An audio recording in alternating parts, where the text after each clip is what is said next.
Guys, today we are going to show you how we prepare our bubur ayam here at Abang by Pondok Abang.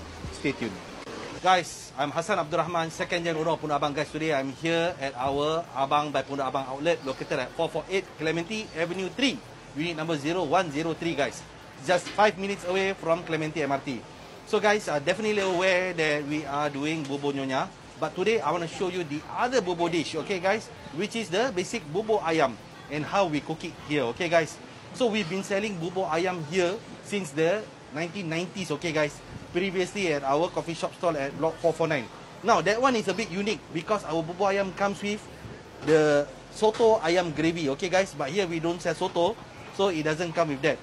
And one more thing is that this dish is only for Clementi, okay guys. You don't come to Cluny and ask for bubur because it's not available there, okay. Come, let me show you.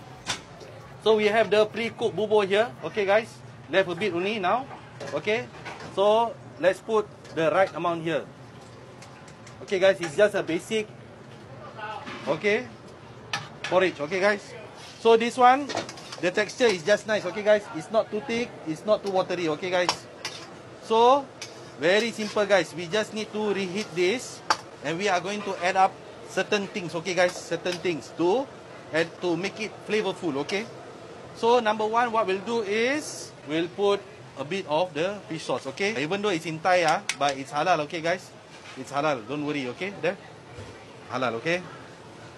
Put fish sauce, okay. Another thing, this one, okay, light soy sauce, okay. Halal also, okay guys. I'll put it in. Okay, that's it guys, okay.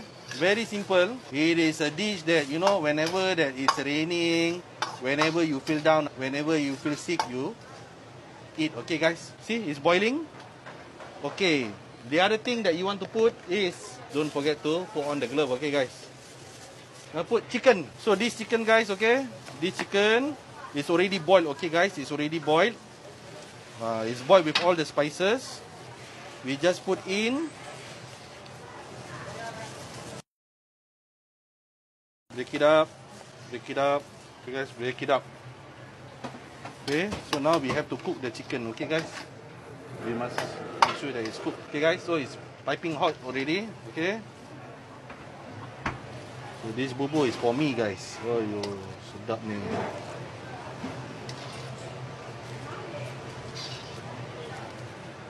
Okay, let's put some condiments on the bubur, okay. We are going to put bawang goreng guys, okay. Oh lama. Okay there. And then you eat it with this chili padi kicap guys. Oh yo. Okay guys, there you go. That's how we make bubur ayam here. Very simple but definitely enjoyable. We look forward to serving you heritage food since 1990.